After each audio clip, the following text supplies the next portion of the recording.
4.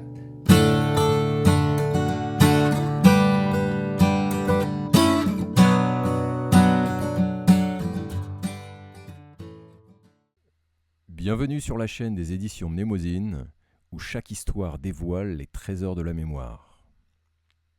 Bonjour Maxime. Bonjour Jean. Très content de te recevoir aujourd'hui. C'est un plaisir pour moi aussi. Est-ce que pour commencer, tu veux bien te présenter et notamment nous parler un petit peu de ton parcours de guitariste? Oui, donc je m'appelle Maxime Cormier. Je suis enseignant de métier, mais en parallèle, je fais de la musique. Donc ça fait environ 27 ans que je suis musicien amateur. Je m'intéresse surtout aux instruments à cordes. J'ai commencé avec la guitare et récemment j'ai ajouté la mandoline. D'accord. Je joue un petit peu de basse aussi. Ok. Voilà. Donc là aujourd'hui, tu es venu avec deux instruments, guitare, mandoline. Je suis venu armé d'une petite guitare acoustique de taille musique de chambre et une mandoline de type américaine. Donc une mandoline standard, accordée comme un violon exactement. D'accord, excellent. Bon bah, on a hâte d'écouter ça.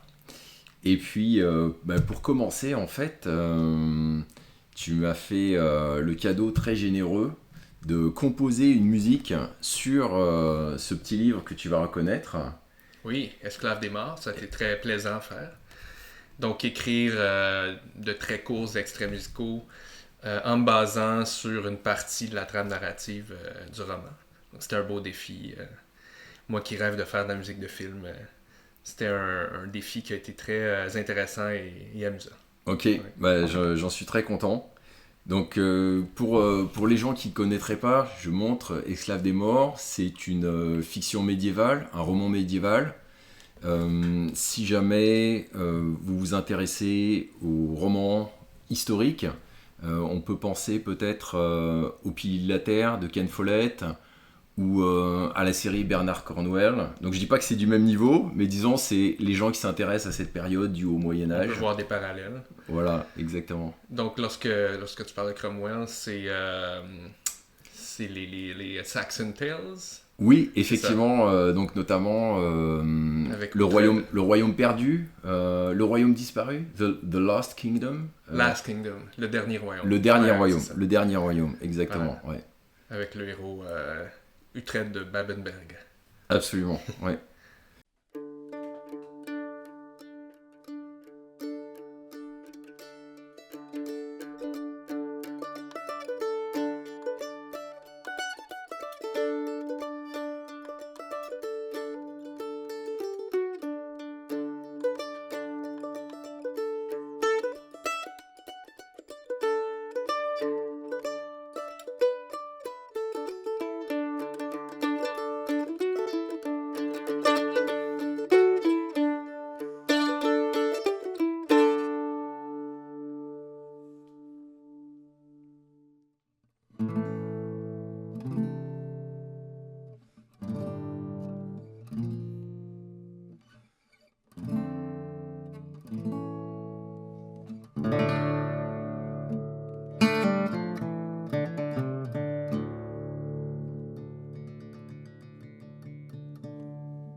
Donc Maxime, ce que tu viens de nous jouer, est-ce que tu peux nous dire un petit peu le processus de composition, qu'est-ce qui t'a inspiré, qu'est-ce que tu es allé chercher peut-être J'ai essayé de faire à la fois des références à l'enfance, donc en choisissant des accords majeurs très simples, par exemple, Et ensuite, essayer de créer un effet de transition, comme on voit souvent dans les films, pour montrer que l'histoire bascule ou qu'il y a une espèce de changement draconien qui va se produire ou qui est en train de se produire.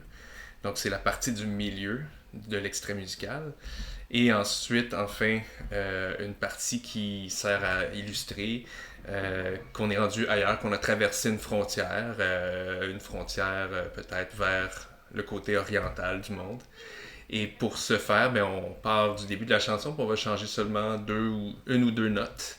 Et en changeant une ou deux notes à la gamme majeure standard, la plus connue des gens, ben, soudainement on se retrouve avec des mélodies un peu arabisantes. Et c'est là qu'on réalise que les personnages ont changé, ont parcouru beaucoup de kilomètres.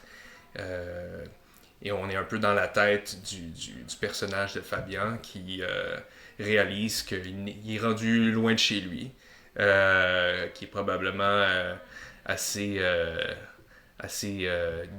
comment dire, dépaysé lorsqu'il entend l'appel de la prière le matin.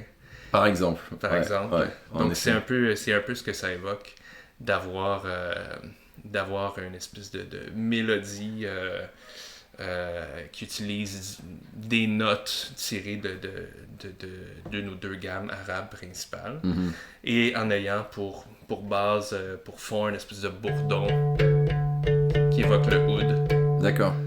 Donc la mandoline étant quelque part l'héritière du oud. Donc en ayant deux cordes qui bourdonnent comme ça,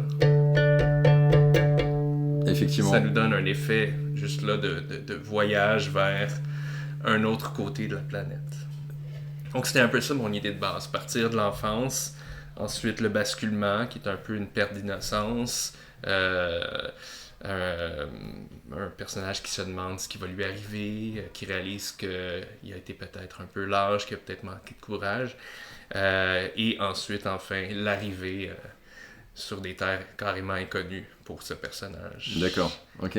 En quelques notes, j'ai essayé de faire ressortir le fait qu'on était rendu très loin dans la chronologie de la vie de Fabian, même si c'est un peu de temps. C'est comme s'il vieillit très vite. Là. Il passe de quelque chose de très inoffensif, très enfantin, à quelque chose d'un peu grave en peu de temps. Puis là, le défi, c'était de faire ça en 60-70 secondes. Effectivement, la bande-annonce de livre étant assez court. Ouais, en effet. Puis oui, ce qui est assez impressionnant, c'est que sur un instrument qu'on peut appeler occidental, tu réussis à faire des notes qui sonnent vraiment très orientales. Puis on va avoir l'occasion de t'écouter et puis tu vas nous montrer un petit peu comment tu réussis à faire ça un peu plus loin. Avec plaisir.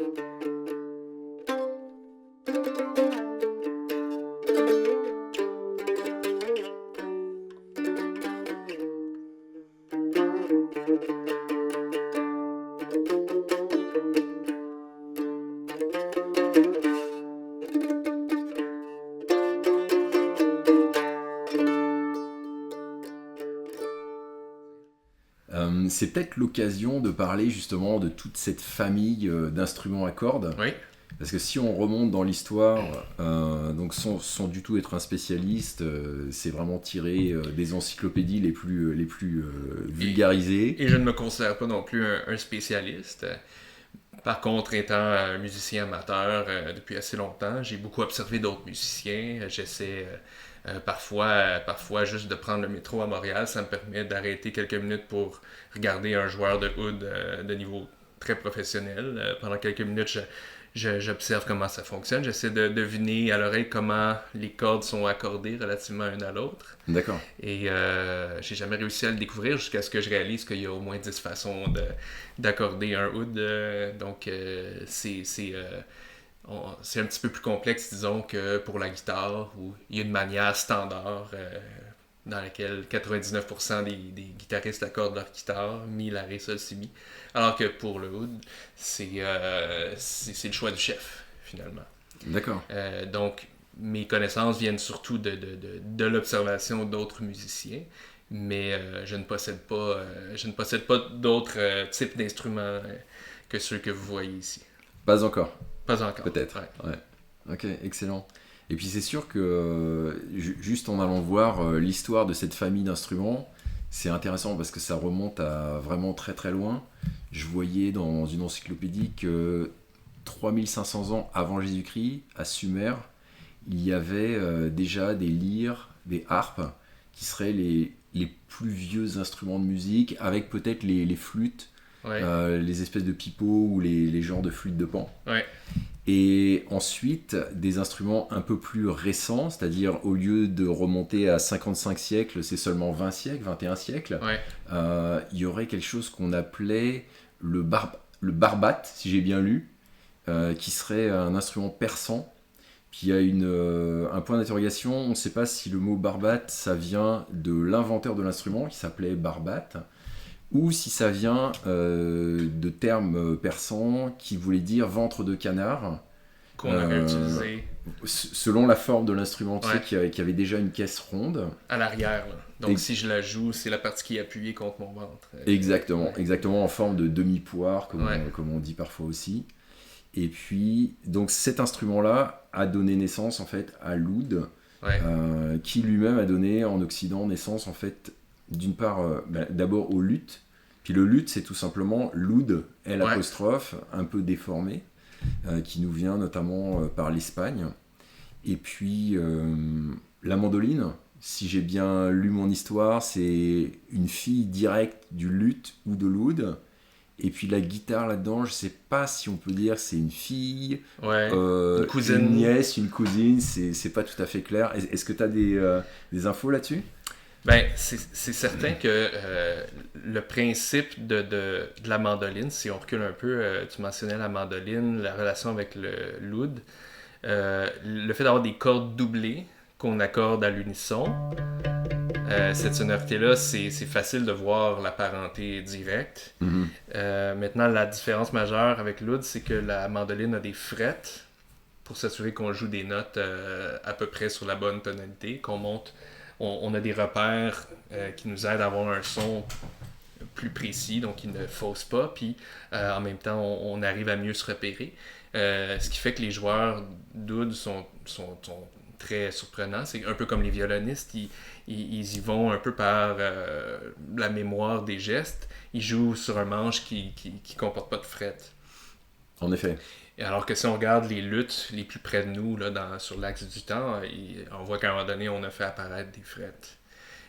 Pour l'oud, ça donne la chance de faire des sonorités de glissando qu'on entend des fois sur des violoncelles ou des violons, notamment. Ce qui est plus difficile à faire avec un instrument fretté. Four Dead Guys Waltz.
Maintenant, pour la guitare, en fait, la guitare, ici j'ai une guitare acoustique, donc avec des cordes en métal.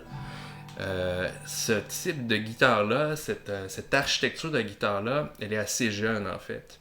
J'ai eu la chance de visiter une partie d'un musée aux États-Unis qui est réservé aux instruments de musique anciens.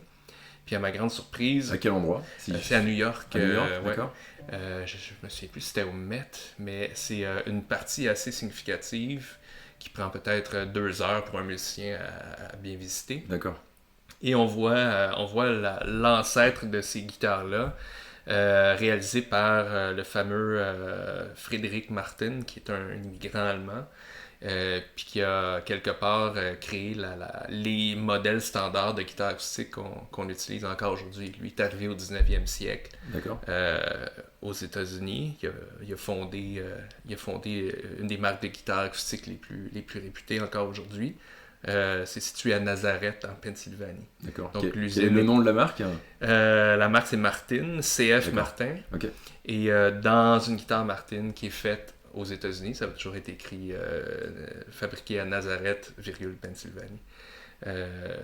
Parce que là, maintenant, évidemment, il y a des versions mexicaines, mais tout ça pour dire que la forme que vous voyez ici, par exemple, un pont, mais les cordes ne partent pas d'un cordier, ben ça c'est assez récent, ça vient du 20e siècle. C'est au 20e siècle qu'on a trouvé comment créer une table assez renforcée en dessous pour que le pont soit en plein milieu de cette table, D'accord. qui est une planche de bois de quelque part comme entre 2 et 3 mm, mais renforcée par des barrages placés aux bons endroits, souvent en X sous la table de résonance.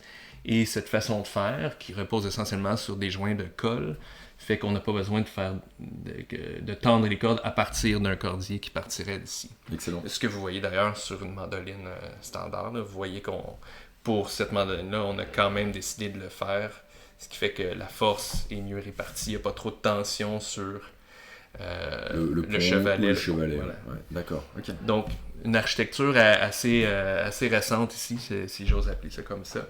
Alors que pour la mandoline, si on regarde, c'est une mandoline américaine, c'est une réplique d'un modèle des années 1920, le modèle du luthier Lohr.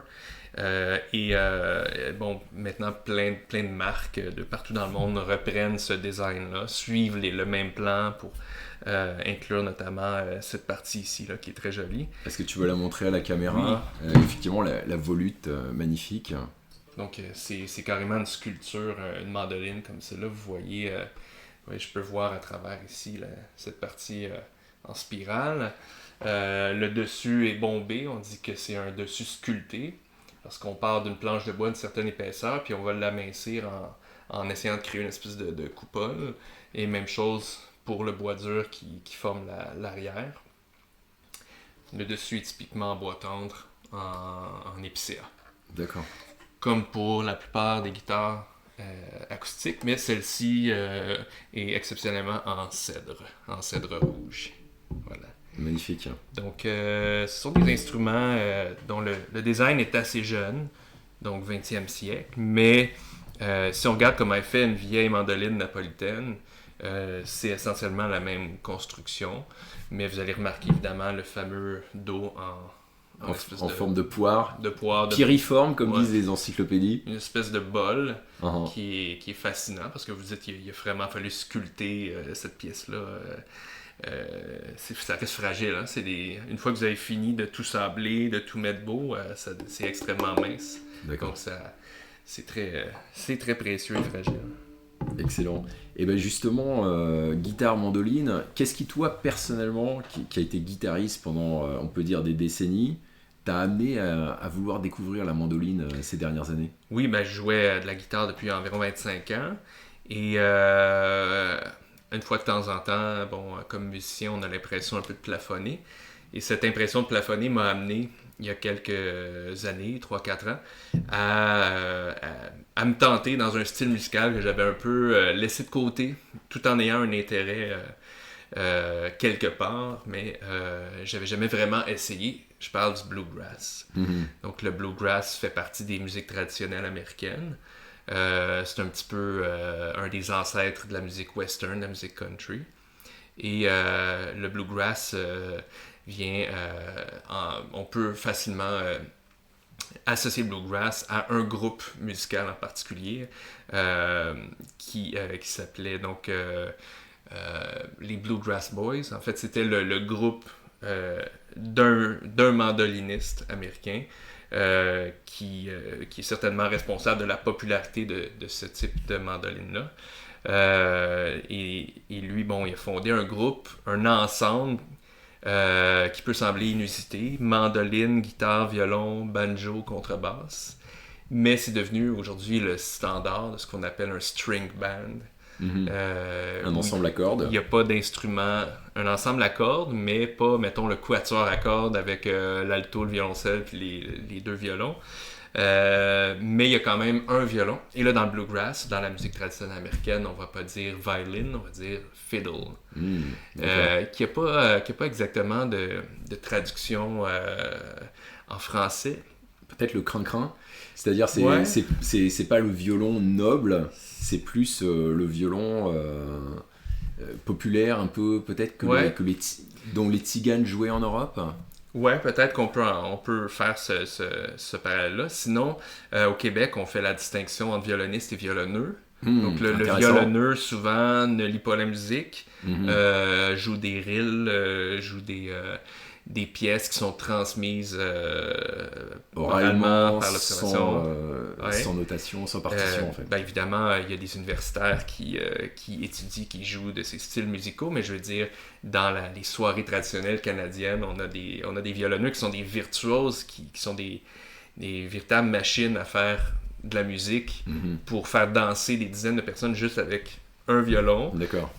Souvent, un violon qui n'a pas ses appuis habituels, donc pas de mentonnière, pas la pièce ici dont le nom m'échappe, là, qui permet que ce soit plus plaisant pour l'épaule. Donc vous allez voir parfois les violonneux jouer comme ça. Donc dans le bluegrass, on a un petit peu ce côté-là. On joue pas du violon, on joue du fiddle. D'accord. C'est surtout dans l'attaque de l'archet le fiddle est un style de jeu un peu plus violent, un peu moins fin que le violon d'un ensemble classique, par exemple. Peut-être parfois même en tapant du pied, non? Aussi, oui. Ouais. La podorythmie, ça aussi, c'est très difficile à faire. Et c'est quand je dis que ce sont des virtuoses, c'est d'être capable de maintenir un tempo par podorythmie, c'est très impressionnant. C'est pas facile. D'accord. Est-ce que ce à quoi tu faisais allusion, c'est la mentonnière, ou la mentonnière, c'est ce qu'on voit là et tu pensais à encore autre chose? En fait, j'ai mentionné la mentonnière, mais je cherchais la pièce qu'on voit pas qui est derrière. Peut-être une sorte de coussinet parfois? Ça ressemble à mon appui-bras ici, mais il va être comme l'équivalent c'est comme si je le mettais au dos. D'accord. Puis que c'était un peu mou, c'était un coussinet, puis ça me permet d'être plus confortable une fois que le poids que je vais devoir mettre sur mon épaule est appuyé.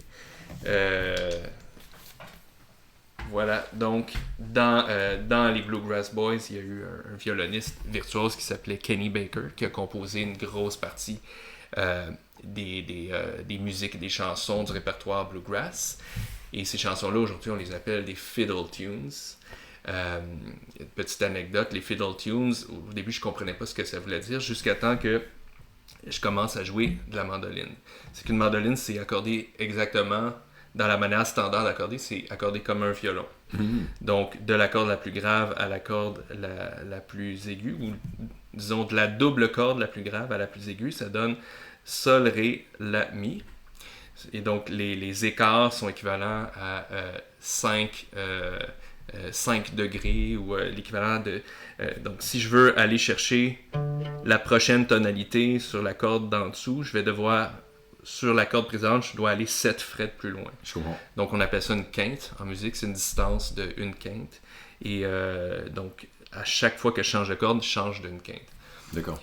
Sur une guitare, on est accordé en quarte. C'est-à-dire que l'écart entre deux cordes qui se suivent est l'équivalent de 5 demi-tons ou une quarte. Mais il y a une exception dans la façon traditionnelle d'accorder. On fait Mi, La, Ré, Sol. Donc, jusque-là, ce sont des cartes et c'est le miroir parfait d'ailleurs de la mandoline et du violon. Mais prochaine corde, un peu l'extraterrestre, c'est un Si. Donc relativement à la corde précédente, le Si équivaut à 4 frettes et non 5, ce qui en fait ce qu'on appelle une tierce majeure. Donc pour les violonistes, pour les mandolinistes purs, c'est très étrange la façon standard d'accorder une guitare. D'accord. Probablement pour un joueur de oud aussi, là, c'est probablement pas le meilleur scénario. Mais le lien avec les fiddle tunes, c'est que quand on apprend à jouer du bluegrass, souvent les mélodies sont très difficiles à repiquer à la guitare, elles ne sont pas intuitives. Mhm. Jusqu'au jour où on découvre, mettons, soit le violon lui-même ou la mandoline, qui est un violon gratté. D'accord. Et on découvre que soudainement, les chemins à prendre avec nos doigts sur le manche pour effectuer, pour faire sonner ces mélodies-là, soudainement sont plus faciles. D'accord. Et là, on comprend pourquoi ça s'appelle les fiddle tunes. Elles ont été pensées, composées par quelqu'un, soit au violon ou à la mandoline, qui ont trouvé des mélodies qui sont faciles à faire en termes de sentiers à suivre sur ces manches-là. Mais après ça, pour le guitariste qui veut jouer sur la chanson, c'est un peu un casse-tête. D'accord. C'est pas naturel. Puis il y a des chansons de bluegrass qui sont composées par des guitaristes de bluegrass qui deviennent à leur tour un petit peu un casse-tête pour le mandoliniste, D'accord. pour la violoniste du groupe. Donc,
Donc si je reviens à la question initiale, ce qui t'a amené à la mandoline, c'est que ça permet d'élargir ton répertoire et de jouer des morceaux qui sont très difficiles sur la guitare, très naturels sur la mandoline.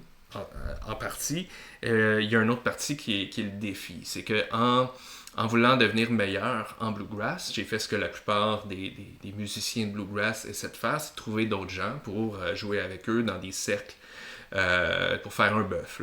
D'accord. Donc, autour de Montréal, il n'y en a pas beaucoup si on compare, mettons, avec la côte est américaine, d'où origine le bluegrass. Donc, le meilleur scénario, c'est que vous cherchez sur Internet, vous voyez qu'à un moment donné, il y a un jam, vous y allez. Et là, un des premiers constats que je fais, c'est que la plupart des musiciens sont capables de jouer au moins 2 des instruments de l'ensemble de bluegrass. D'accord. Donc, mettons, il y en a un qui joue de la contrebasse et de la mandoline. Il y en a un qui joue de la guitare et de la mandoline. La plupart des violonistes jouent un 2e instrument. Donc, ça m'a donné un petit peu un défi. Je me suis dit, ben, je veux continuer d'être meilleur dans ce style-là, qui n'est pas facile du tout, qui a l'air plus facile qu'il est vraiment, là, la première fois qu'on en écoute ou qu'on voit des gens interpréter du bluegrass. Au même titre que la musique traditionnelle irlandaise, qui a plusieurs recoupements avec le bluegrass. On entend une gigue irlandaise, puis on se dit ça doit être facile, mais en fait, pas du tout. Souvent, les timings sont étranges lorsqu'on s'y penche un peu. Les mélodies sont pas faciles à faire sur un manche de guitare, etc. Donc moi, j'ai choisi pour mon défi. Je voulais pas me lancer dans le violon, l'archet, tout ça. j'ai l'impression que c'est un instrument qui pardonne moins, qui est peut-être plus difficile pour ce qui est de faire un beau son. D'accord. Tu sais, avec une mandoline, je prends la mandoline, si je fais ça, je viens de faire un mi qui est correct, mais avec le violon, avant qu'avec mon archet, j'ai un beau coup qui sonne agréable à l'oreille. Il y a des mois de travail, peut-être même plus. La barrière à l'entrée, pour parler Ouais, en la barrière à économiste, l'entrée. est assez élevée. Exact. Donc, je pouvais, disons, surfer sur certaines choses, comme je connais bien le système de fret d'une guitare. D'accord. Je me disais que j'allais naturellement bien m'y retrouver sur une mandoline. Mais il y a deux obstacles qui font que c'est pas si évident que ça. Premièrement, le fait que c'est accordé en quinte, alors que la guitare est accordée en général en quarte, avec une petite exception que je disais. Et l'autre truc, c'est que les cordes sont beaucoup plus tendues. Donc, c'est comme si je prends ma guitare, puis avec les mécaniques, je monte, puis je monte, puis je monte, jusqu'à temps que je commence à m'inquiéter pour l'éventuel éclatement de la corde. Okay. Mais c'est à peu près ça, la mandoline. D'accord. Si bien que des fois, à la blague, les mandolinistes font le lien avec la mandoline alimentaire. Tu as l'impression que ça va tremper la peau là, en jouant avec ça. D'accord, donc déjà la guitare fait mal à la chair, au gras des doigts, mais tu dis que la mandoline ça fait encore plus mal, c'est ça? Je te laisse vérifier la tension, surtout avec les cordes fines, tu vas le voir, c'est assez dur. Effectivement, j'ose pas imaginer comment la force que ça demande dans le petit doigt. Ça prend plus de force que pour la guitare avec des cordes régulières. Donc après, il faut voir les mandolinistes professionnels. Vous regardez mettons Chris Steele, qui est souvent considéré un des meilleurs au monde. Il joue du jazz, de la musique traditionnelle et du classique. Il fait des par exemple, il peut un soir faire un spectacle de jazz, puis le lendemain, il rejoint l'orchestre symphonique pour faire un concerto pour mandoline napolitaine, mais il le fait avec sa mandoline western. Puis la vitesse, tu as l'impression que c'est pas forçant, mais c'est une fois qu'on s'y met qu'on réalise que il y a quelque chose de presque masochiste à jouer avec des cordes aussi tendues. Mais c'est ce qui fait le charme du bruit, c'est ce qui fait qu'on a quelque chose de si reconnaissable. C'est pas le même timbre que le banjo, c'est pas le même timbre que ce que je peux faire avec ma guitare, mettons, en allant chercher les notes les plus aiguës. Il y a quelque chose c'est un timbre différent. Ouais. Donc, le timbre a beaucoup contribué. Évidemment, si j'avais pas aimé la sonorité, je me serais pas lancé là-dedans. Mais je dirais que c'est en jouant que j'ai encore plus apprécié les sonorités qui se produisent. Surtout, notamment, quand on joue ce qu'on appelle des double stops. C'est-à-dire quand on joue deux notes en même temps. Puis, pour mettre l'emphase, on va faire un trémolo avec notre médiator. Donc, quelque chose comme...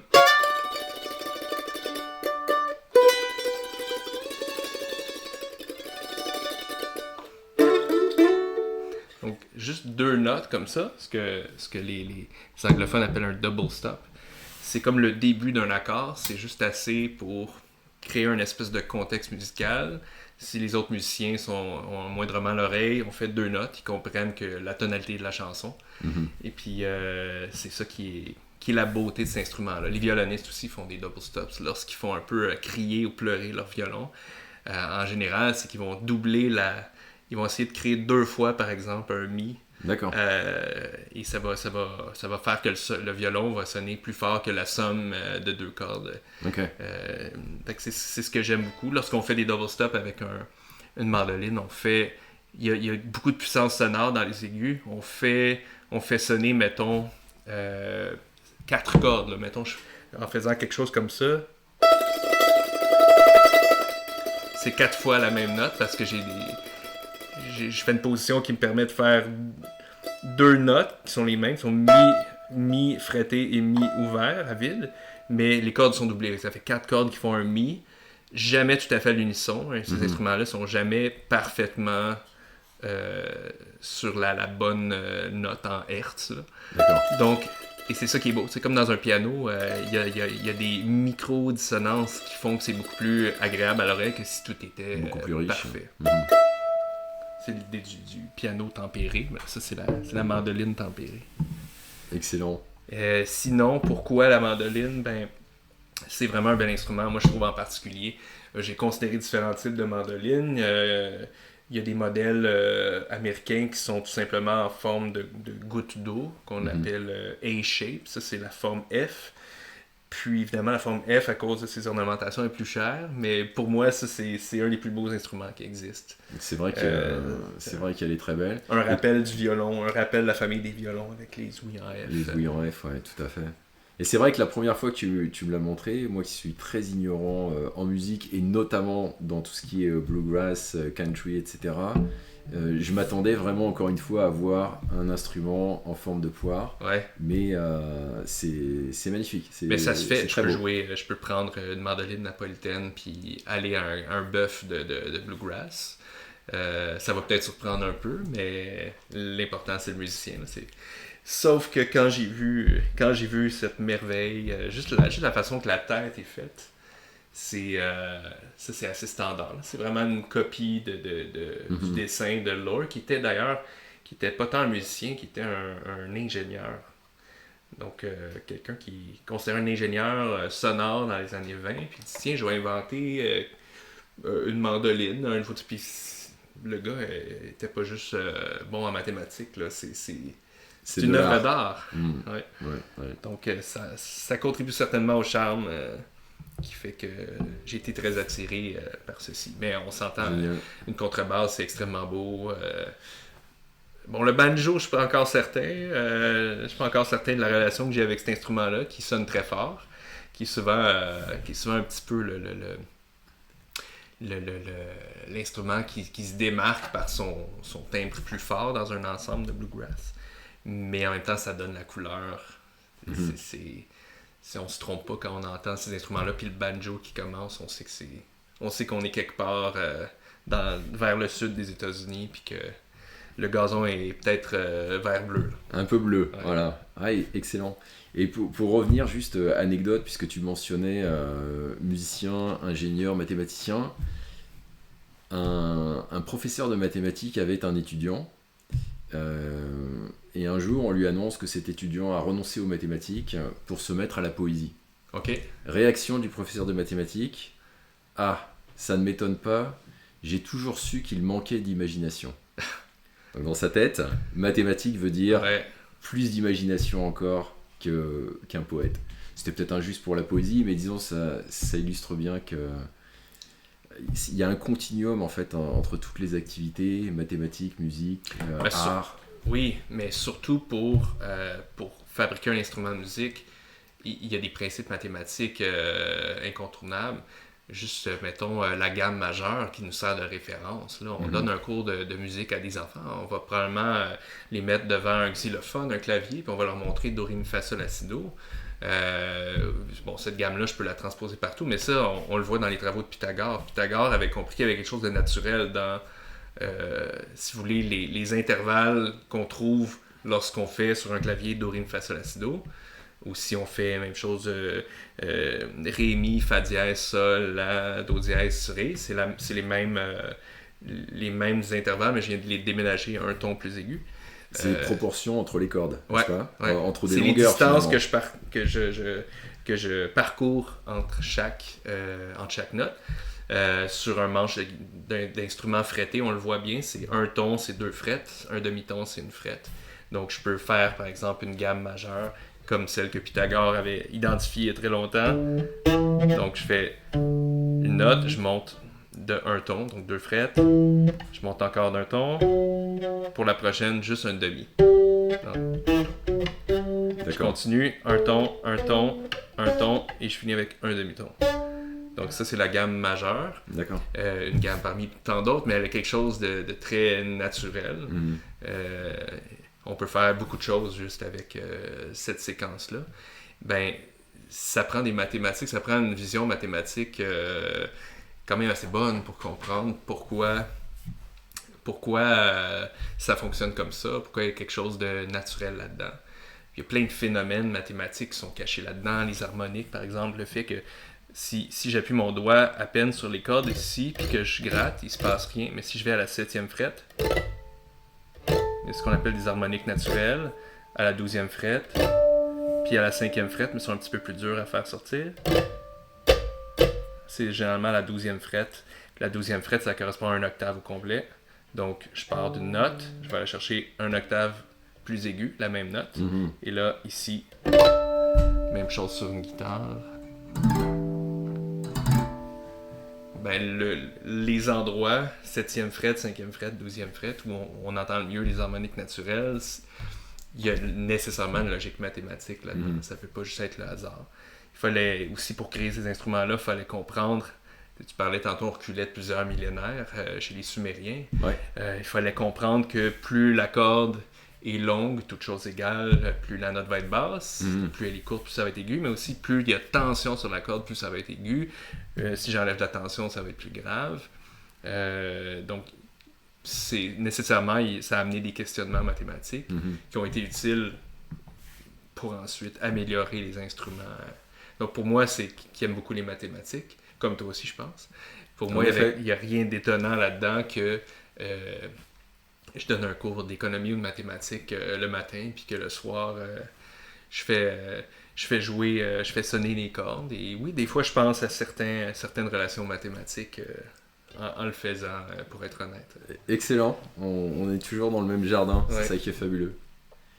Écoute, on a parlé histoire des instruments à cordes, mandoline, guitare. Pourquoi la mandoline ? De façon plus générale, moi qui suis un profane, encore une fois, en ce qui concerne le bluegrass, comment est-ce que tu as découvert le bluegrass ? Et pourquoi ça, plutôt qu'un autre style, plutôt qu'un autre genre de musique, si ça peut s'expliquer par des mots ? Ouais. D'abord, la découverte, je dirais, le bluegrass est assez souvent utilisé dans des films, puis on s'en rend pas compte. C'est un peu comme on crée une ambiance dans le film, et puis ça permet à celui qui le regarde de mieux apprécier la scène, mais on va pas nécessairement consciemment se demander c'est quel type de musique qu'on entend. Mais avec le film, là j'ai malheureusement pas les références, mais Oh Brother, Where Art Thou? C'est un film, il me semble, de la fin des années 2000. Là. Il me semble que c'est un peu avant 2010. Puis la trame sonore au complet est jouée par un ensemble à cordes de type bluegrass. Les chansons comportent des super belles harmonies. On a l'impression de voyager aux États-Unis, de reculer d'un siècle. Et je pense que ce film-là a contribué beaucoup à repopulariser le son du bluegrass, surtout à l'extérieur des États-Unis, parce qu'on n'a pas la chance beaucoup d'entendre de musiciens de bluegrass ici, mais c'est comme bien des musiciens aussi, c'est la pandémie et le confinement qui m'ont permis, en étant enfermé à la maison, de me dire, ben tiens, je vais profiter du temps que j'ai, puis aussi même de différents youtubeurs qui ont généreusement mis plein de cours de base super bien faits pour m'aider à démarrer, aider les gens à démarrer. D'accord. Donc j'en ai profité. Et puis quand on a enfin pu jouer, on a pu se retrouver, sortir de nos maisons, ben j'ai vu du coin de l'œil un jam dans la région des Laurentides, et ça a été ma première fois où j'ai pu aller tester mon niveau et voir aussi comment jouer avec d'autres, voir comment ça se passait, et réaliser que c'est aussi amusant que ça a l'air d'être de faire partie d'un ensemble où tout est, comme on disait tantôt, tout est essentiellement transmis à l'oral. Les personnes qui arrivent avec des feuilles de musique. J'ai essayé de le faire, puis j'ai vu des regards.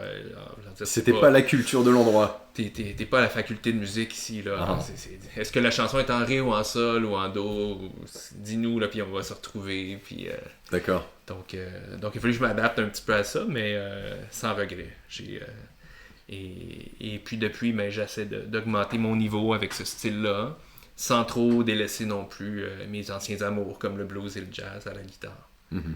Ok, génial. Bah, écoute Maxime, je te remercie beaucoup de nous avoir fait un peu voyager à travers le temps et l'espace sur les ailes de la musique. Ça fait très plaisir, Jean. Merci. Je te remercie encore aussi d'avoir mis en musique ce livre. Je le remontre. Esclaves des morts, si jamais vous êtes intéressé par le roman historique, par la période médiévale. C'est un livre qui pourrait vous intéresser.